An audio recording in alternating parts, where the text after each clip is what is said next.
Good morning students. आज हम discuss करेंगे बीएससी फर्स्ट सेमेस्टर जूलॉजी का पेपर। जी हाँ दोस्तों, ये जो पेपर है ये जूलॉजी का है, बीएससी फर्स्ट सेमेस्टर का, और इसका हम डिस्कस करेंगे। ये प्रीवियस ईयर्स में आया हुआ पेपर से, और हम इसको देखेंगे कि आपका पेपर किस तरह से आता है। तो एक एक चीज़ों को हम उसको डिस्कस करेंगे और देखेंगे। स्क्रीन पर आप देख पा रहे होंगे, सबसे पहले तो हमने एक क्लास में भी ये बातें बताया था कि अगर हम study of point of view से देखें तो ये आपका पेपर 3 पार्ट्स में डिवाइड होता है। कितने में? 3 पार्ट्स में। साइटोलॉजी, जिसमें हम सेल के बारे में पढ़ते हैं। दूसरा जेनेटिक्स, हम खुद ही पढ़ा रहे हैं, जिसको हम जेनेटिक्स से और तीसरा इन्फेक्शियस डिजीज। जिस दिन हम क्लास लिए थे उसी दिन ये बात बताए थे कि अगर जो बच्चे सच में स्टडी करते हैं उनके लिए ये पेपर 3 पार्ट्स में है। साइटोलॉजी, जिसमें cell division, cell cycle, cell theory और ये सारी चीज़ें, आप कैसे सेल का इन्वेंशन हुआ ये सब आप देखते हैं। और जो दूसरा पार्ट्स वो जेनेटिक्स है, जिसमें मेंडल के लॉज, ये सारी चीज़ें आप स्टडी करते हैं। नाउ नेक्स्ट अगर हम बात करें, और वो अगर हम बात करें पेपर तीसरा इन्फेक्शियस डिजीज़ में, आपको नॉर्मल जैसे कॉमन इन्फेक्शियस डिजीज़ की हमने बात किया कि कॉमन कोल्ड, टाइफाइड, मलेरिया, तो इसमें सिर्फ इतना आपको देखना होता है कि कौन सा ये कॉजेज़ करते हैं डिजीज़, और इन डिजीज़ का सिम्टम्स क्या है और इनका प्रिवेंशन क्या है। 3 चीज़ें। नॉर्मल डिजीज़ का एड्स हो गया, और इसके बाद टेटनस हो गया, टाइफाइड तो आप समझ ही रहे हैं, कोरोना भी आपका एक डिजीज़ था। तो ऐसे में आप नॉर्मल डिजीज़ का कॉजिंग एजेंट, सिम्टम और उसका प्रिवेंशन ये देखेंगे। और जो आपको मेन इन्फेक्शन डिजीज़ की बात अगर करें कि सर आप कहना, तो मेन की अगर हम बात करें तो वो मेन ये आ जाता है बच्चा कि इसमें आपको ट्रिपेनोजोमा, और दूसरा जियार्डिया, और तीसरा जो है वाउचेरिया डब्लू बैनक्रॉफ्टी, या वाउचेरिया बैनक्रॉफ्टी जो फाइलेरियल वॉर्म है, जिसको एलिफेंटिएसिस भी बोलते हैं। तो हमें कह सकते हैं कि ये तीनों आपको मेन रूप से पढ़ना है। इसकी लाइफ साइकिल पढ़ना है, सिम्टम्स पढ़ना है, प्रिवेंशन पढ़ना है। तो 3। बाकी आपको कॉमन इन्फेक्शियस डिजीज़ जो नॉर्मली होता है उसका कॉजिंग एजेंट के बारे में, जैसे आपसे कोई पूछ दिया 2 प्रोटोजोअन डिजीज़ बताओ, 2 वायरल डिजीज़ बताओ, तो ये तो एक कॉमन हो गया इन्फेक्शियस डिजीज़ में जो फैलती है। और जो 3 मेन जिसका डिटेल पढ़ना वो ट्रिपेनोजोमा, जियार्डिया और एक वाउचेरिया, या जिसको हम क्या बोलेंगे, जिसको हम बोलेंगे एलिफेंटिएसिस या फाइलेरियल वॉर्म, हाथी पाँव जिसको बोलते हैं। तो ये तीनों का आपका डिटेल पढ़ना, life cycle, symptoms, prevention. Now एक एक करके हम देखेंगे और आगे बढ़ेंगे और चीज़ों को समझने की कोशिश करेंगे। तो आगे की चीज़ों को हम देखते हैं। तो इसमें आप जैसे पेपर आपको मिलेगा ये इसी तरह से लिखा रहेगा, साइटोजेनेटिक्स, और इसके बाद जो हमने बात बताया साइटोलॉजी, जेनेटिक्स और एंड इन्फेक्शियस डिजीज़। इसके बाद यहाँ पर आप देख पाएंगे, नेक्स्ट पेज पर हम पहुँचेंगे और चीज़ों को समझने की कोशिश करेंगे। सेक्शन ए आपको 3 पार्ट्स में, section A, section B, section C, very short type का, जिसको 50 वर्ड्स में, कितने वर्ड्स में, और इसमें 10 यहाँ लिखा हुआ लेकिन 10 ही रहता ही है। मतलब कि सेक्शन ए का आपको लगभग क्या सभी क्वेश्चन अटैम्प्ट करना पड़ेगा, उसमें कोई चॉइस नहीं रहता है। ज़रा देखेंगे किस तरह का क्वेश्चन आता है। देखेंगे आप स्क्रीन पर देख पा रहे होंगे, सिंपल रहता है, जैसे डिफाइन इंडोसाइटोसिस। जब सेल किसी भी सब्सटेंस को अपने अंदर लेती है तो उसको हम क्या बोलेंगे, इंडोसाइटोसिस बोलेंगे। ठीक है, तो इंडोसाइटोसिस अगर हम बात करें तो पिनेकोसाइटोसिस, जैसे लिक्विड के फॉर्म में ले रही कि सॉलिड के फॉर्म में ले रही। बट नॉर्मली अगर इंडोसाइटोसिस की बात करें तो जब भी सेल किसी भी सब्सटेंस को इनसाइड ले, अपने अंदर ले, दैट इज कॉल्ड इंडोसाइटोसिस। हम यहाँ पर डिटेल आपको नहीं, बस एक आपको कैसे आइडिया लग सके उसकी हम चर्चा करेंगे। जैसे define oxidative phosphorylation. Oxidative phosphorylation आपने माइटोकॉन्ड्रिया में पढ़ा रहा होगा कि रिस्पायरेशन या breaking of food materials in the presence of oxygen and release of energy is known as oxidative phosphorylation. Means कि माइटोकॉन्ड्रिया में आप देख पा रहे होंगे कि due to the breaking of food materials in the presence of oxygen energy will be release, that is called oxidative phosphorylation. तो आप इसको ऑक्सीडेटिव फॉस्फोराइलेशन को और एक्यूरेट देख सकते हैं, बट हम आपको यहाँ पर क्लियरली डेफिनेशन जो है थोड़ा शॉर्ट कट के बताएंगे, ज़्यादा लॉन्ग पेपर को डिस्कस नहीं करेंगे। नाउ नेक्स्ट हम आपने देखा दूसरा क्वेश्चन जो आपको वहाँ पे इसी टाइप में छोटे छोटे होंगे। What do you mean by chromosome? Chromosomes क्या है? ठीक है, तो हमको पता है कि क्रोमैटिन से कंडेंस होकर के किसका फॉर्मेशन होता है, क्रोमोजोम का। और क्रोमोजोम्स जो होता है वो जीन्स रखता है, क्या रखेगा, जीन्स, इन्हीं क्रोमोजोम की वजह से ही टोटल, जैसे हम बात करते हैं ह्यूमंस की, तो 23 पेयर ऑफ क्रोमोजोम्स, और ये क्रोमोजोम डिसाइड करते हैं अलग अलग इंडिविजुअल की जो बॉडी है उसके फॉर्मेशन में। तो हम ये कह सकते हैं कि what do you mean by chromosome, इस तरह से सिंपल आ जाएगा जो कि आप पढ़े हुए हैं। मियोसिस जैसे आ जाएगा, मियोसिस देख पा रहे होंगे यहाँ पर, फोर्थ वाला क्या दिया हुआ, डिफाइन मियोसिस। तो सिंपली कैसे लिखना है, 50 वर्ड्स में एग्जैक्ट डेफिनेशन लिखना है। मियोसिस में क्या होगा, 2n से जो डिवीजन होगा वो डिप्लॉइड से हैप्लॉइड हो जाएगा, 2n से n में, 2n से n में। Meiosis is also called reductional division. क्या बोलेंगे, रिडक्शनल डिवीजन। ये मियोसिस क्यों होता है भाई, इसलिए होता है ताकि जो टोटल नंबर ऑफ क्रोमोजोम है वो कांस्टेंट रहे from parents to their progeny, ठीक है। तो ये चीज़ें हैं मियोसिस का। फर्टिलाइजेशन के टाइम मियोसिस जर्मिनल लेयर या गैमेटिक सेल्स में एक ही बार होगा, ठीक है। उसके बाद की जो सेल की ग्रोथ होगी after fertilization, that is through the mitosis, 2n से 2n।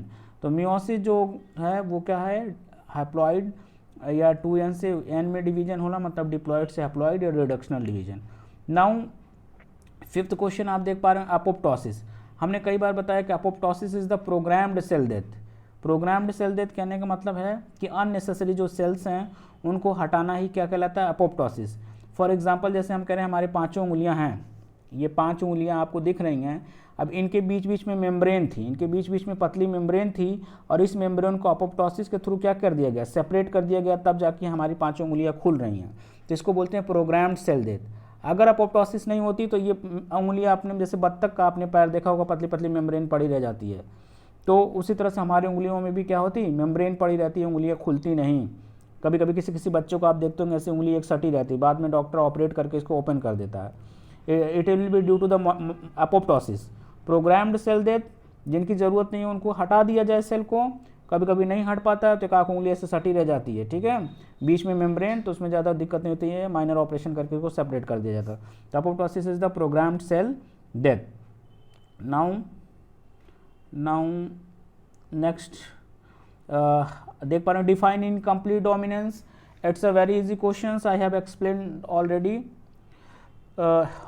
ये इनकम्प्लीट डोमिनेंस का आपके यूट्यूब पर भी प्रेजेंट होगा, आप दोबारा देख सकते हैं अगर किसी को कन्फ्यूजन होगा। वहाँ पे हमने डिटेल F1 F2 बताया था, बट यहाँ पर इनकम्प्लीट डोमिनेंस क्या है, इनकम्प्लीट डोमिनेंस का मतलब जब जो ट्रांसमिशन हो, जैसे मीराबिलीज जलापा में आपने देखा होगा कि जो रेड फ्लावर को क्रॉस कराते हैं व्हाइट फ्लावर से तो पिंक फ्लावर आता है, तो इसको हम इनकम्प्लीट डोमिनेंस, मतलब क्यों पिंक, क्योंकि ना मदर से कंप्लीट आया ना फादर से। यहाँ पर एक तरह से अगर देखें तो जो है डोमिनेंसी किसी की नहीं है ना रिसेसिव, बल्कि दोनों को दोनों जीन एक साथ आ जा रहे हैं, तो इसमें पूरी तरह से कोई भी डोमिनेंसी नहीं शो कर रहा है, इसलिए जिसको हम कहेंगे इनकम्प्लीट डोमिनेंस। मिराबिलिस जलापा में इनकम्प्लीट डोमिनेंस की वजह से रेड और वाइट का क्रॉसिंग कराते हैं तो पिंक आता है, इसका हमने डिटेल डिस्कस किया है, यूट्यूब पर आप जाकर देख सकते हैं।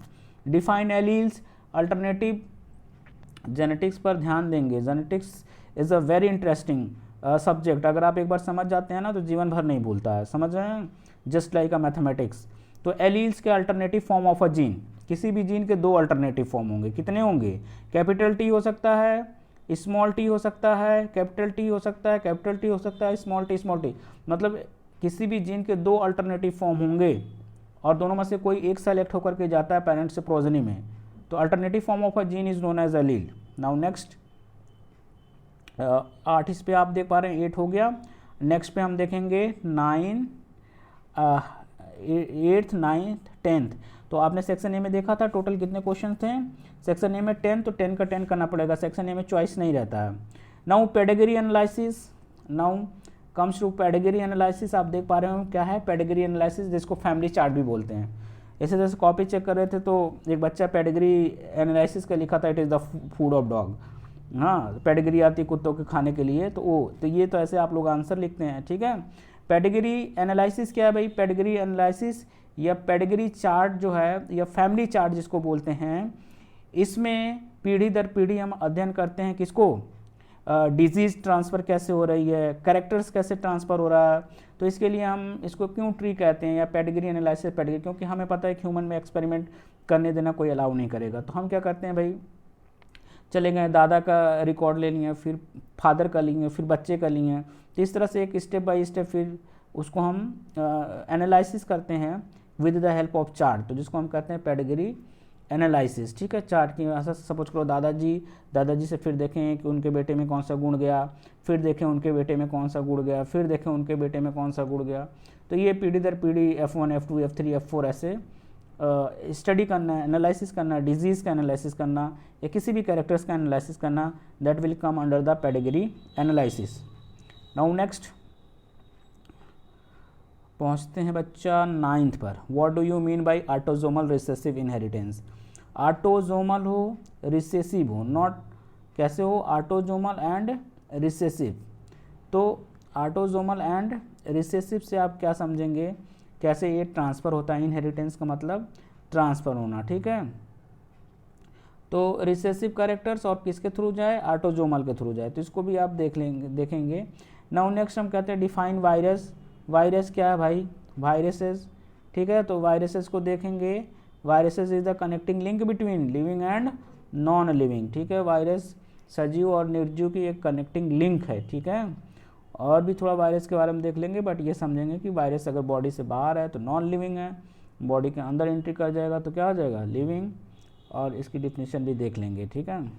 नाउ नेक्स्ट हम कह रहे थे, अगला देखेंगे सेक्शन बी पर जब पहुंचेंगे ना, तो कोई 5 क्वेश्चन करना रहेगा और इसमें चॉइस रहेगा, 200 वर्ड्स में लिखना रहेगा। और एक क्वेश्चन कितने मार्क्स का होगा भाई, 7 मार्क्स का होगा। तो ये 35 मार्क्स के हो जाएंगे, 7 मार्क्स से 35 मार्क्स टोटल हो जाएंगे।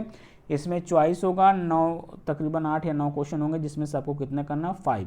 तो सेक्शन बी में आपको चॉइस मिलेगा, सेक्शन ए में कोई चॉइस नहीं मिलेगा, सभी करना ही पड़ेगा। नाउ सेक्शन बी की तरफ हम बढ़ते हैं और देखेंगे भाई सेक्शन बी का क्या स्थिति है। तो इस चीज़ को हम देखेंगे सेक्शन बी में। सेक्शन बी की तरफ अगर हम पहुँचें तो देख पा रहे होंगे, what is cell cell interaction, write short notes on adhesion molecules. Cell cell interaction क्या है, एक सेल से दूसरे सेल के साथ इंटरेक्ट करना। एडहेशन मॉलिक्यूल्स हेल्प करता है इसको इंटरेक्ट करने में। इसी जैसे हम सेल सेल जंक्शन पढ़े होंगे, ठीक है, cell tight junction, loose junction, ये सब इसी के साथ साथ आता है। तो सेल का आपस में, सेल एक सेल का दूसरे सेल से कनेक्ट करना, ये क्या कहलाता है, सेल सेल इंटरेक्शन। इसका डिटेल आंसर आप देख लेंगे थोड़ा, बट आपको जितना ज़रूरी है उतना हम बता दे रहे हैं कि पढ़ना कैसे है, ठीक है। Now just 1 minute.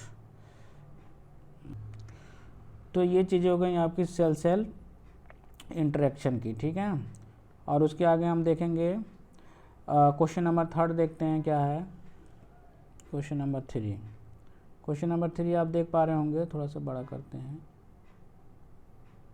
Question number 3 में लिखा हुआ describe, briefly describe the structure and function of mitochondria. तो माइटोकॉन्ड्रिया का स्ट्रक्चर बनाएंगे, माइटोकॉन्ड्रिया का फंक्शन लिखेंगे, ठीक है। तो स्ट्रक्चर बनाएंगे, क्योंकि स्ट्रक्चर लिखा मतलब डायग्राम बना करके स्ट्रक्चर दिखाएंगे। और इसका फंक्शन क्या है, जैसे माइटोकॉन्ड्रिया किसका, एटीपी का फॉर्मेशन करती है। Mitochondria is known as power house of the cell, it provide energy to the cells, ठीक है। तो और भी चीज़ें इंक्लूड करेंगे, बट जो मेन बातें हैं वो हम बता दे रहे हैं, ठीक है। अगला है what is DNA super coiling. DNA कैसे आपस में लपेटा जाता है, सुपर कॉइलिंग हो जाता है। Explain the structure of chromosome we diagram. तो मतलब तीसरे में भी डायग्राम का हेल्प लेंगे, चौथे में भी डायग्राम का हेल्प लेंगे और डीएनए का सुपर कॉइलिंग के बारे में एक्सप्लेन करेंगे। क्वेश्चन नंबर 5 देखेंगे। क्वेश्चन नंबर 5 आपको कैसा दिख रहा है भाई, what is the difference between mitosis and meiosis. 2 line खींच लेंगे, एक तरफ लिखेंगे माइटोसिस, लिखेंगे the difference between meiosis and mitosis, फिर 2 लाइन खींच लेंगे, एक तरफ लिखेंगे माइटोसिस, दूसरी तरफ क्या लिखेंगे, मियोसिस। और इसके बाद क्या करेंगे, माइटोसिस क्या है, 2n से 2n डिवीजन करना माइटोसिस है, और 2n से 1 मतलब डिप्लॉयड से हैप्लॉयड होना meiosis. Mitosis is also called equational division, meiosis is called reductional division. Mitosis after fertilization the organism developed through the mitosis. Meiosis occurs only once at the time of fertilization. fertilization जब होने वाला time रहेगा तो एक बार meiosis होती ताकि chromosome number constant रहे। Now next question आप देख पा रहे होंगे, discuss the Mendel law of inheritance. Mendel का इनहेरिटेंस का क्या नियम था भाई, उन्होंने बोला था कि जो कोई लॉ ऑफ डोमिनेंस जैसे उन्होंने दिया था, जिसमें उन्होंने बताया था कि जो कैरेक्टर्स हैं वो पेरेंट्स टू प्रोजेनी ट्रांसफ़र होते हैं, और जो डोमिनेंट होगा वो कैसा रिप्रेजेंट करेगा, जो कैपिटल टी होगा वो डोमिनेंस, और जो डोमिनेंट होगा कैरेक्टर उसी के थ्रू ट्रांसफ़र होंगे, उसी के हिसाब से लक्षण जो होगा फिनोटाइप डोमिनेंस के हिसाब से दिखेगा। ये बातें मेंडल ने की थी, हालांकि बाद में इनकम्प्लीट डोमिनेंस, कोडोमिनेंस, इनकी बातों का एक तरह से एक्सेप्शन ही कह सकते हैं, बट मेंडल की बात गलत नहीं थी, लेकिन उसके साथ साथ हमने जाना कि इनकम्प्लीट डोमिनेंस क्या है, कोडोमिनेंस क्या है, जिसको कार्ल कॉरेंस ने भी बताया था, ठीक है। Now next question is very important, और इसको हम देखेंगे, शायद आपको ये क्वेश्चन का क्लियर कट आंसर भी ना मिले, बट हम आपको बताने की कोशिश करेंगे। क्वेश्चन 7 कह रहा है सेक्स इन्फ्लुएंस्ड, तो हेडिंग डालेंगे पहले सेक्स इन्फ्लुएंस्ड करेक्टर्स, और दूसरी हेडिंग क्या डालेंगे, सेक्स लिमिटेड करेक्टर। कैसा डालेंगे? अब देखो ये बहुत इंपॉर्टेंट क्वेश्चन, देखो सेक्स इन्फ्लुएंस्ड करेक्टर में जैसे हम बात करते हैं, कहेंगे क्या सर, हम कह रहे हैं कि जीन्स प्रेजेंट होगा।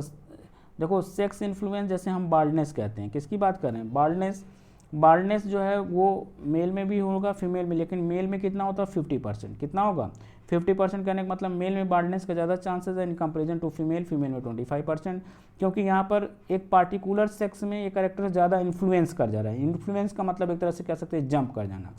सेक्स लिमिटेड कैरेक्टर्स क्या है भाई, देखो सेक्स लिमिटेड कैरेक्टर्स में जीन दोनों में प्रेजेंट है, मेल में भी प्रेजेंट है फीमेल में भी, लेकिन वो एक्टिवेट तब होगा जब हार्मोन के बेसिस पे। किसके बेसिस पे?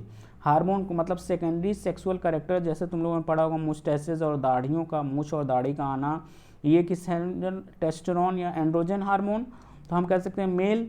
इसी तरह से वो जीन ऐसा नहीं कि फीमेल में नहीं, फीमेल में भी है, लेकिन वहाँ पर ये हार्मोन ना होने की वजह से वहाँ एक्टिवेट नहीं होता।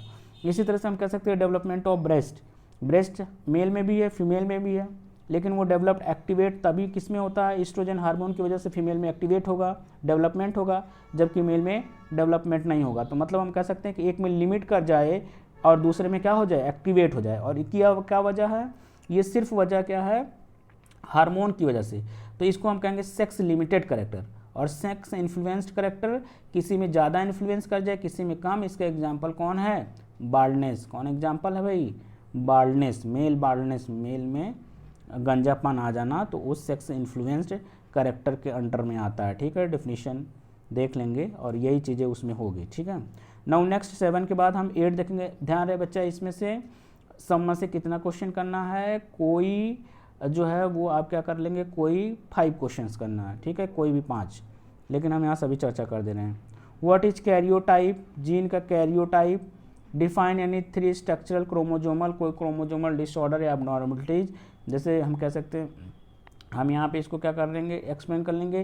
कैरियोटाइप क्या भाई, जो 23 पेयर ऑफ टोटल क्रोमोजोम हैं उनको हम क्या कहते हैं, कैरियोटाइप बोलेंगे। तो सबका स्ट्रक्चर है ऐसे, फर्स्ट का, सेकंड का, थर्ड का, देखे होंगे 23 पेयर का कैरियोटाइप खोलेंगे तो 2300 सबसे लास्ट में सेक्स क्रोमोजोम का स्ट्रक्चर दिया होगा। अगला हम देखेंगे फंजाई। ये फंजाई तो हालांकि बॉटनी में आप पढ़े होंगे, इसका इंपॉर्टेंस क्या है, जैसे मशरूम वगैरह हो गया, what it's characteristic important. Mushroom fungi east fermentation के काम में आती है, अल्कोहल बनाने के काम में आती है, और इसके साथ मशरूम जो है वो हमारे लिए प्रोटीन रिच है, तो उसका इंपॉर्टेंस है, मशरूम का हम यूज़ भी करते हैं एज अ प्रोटीन सोर्स।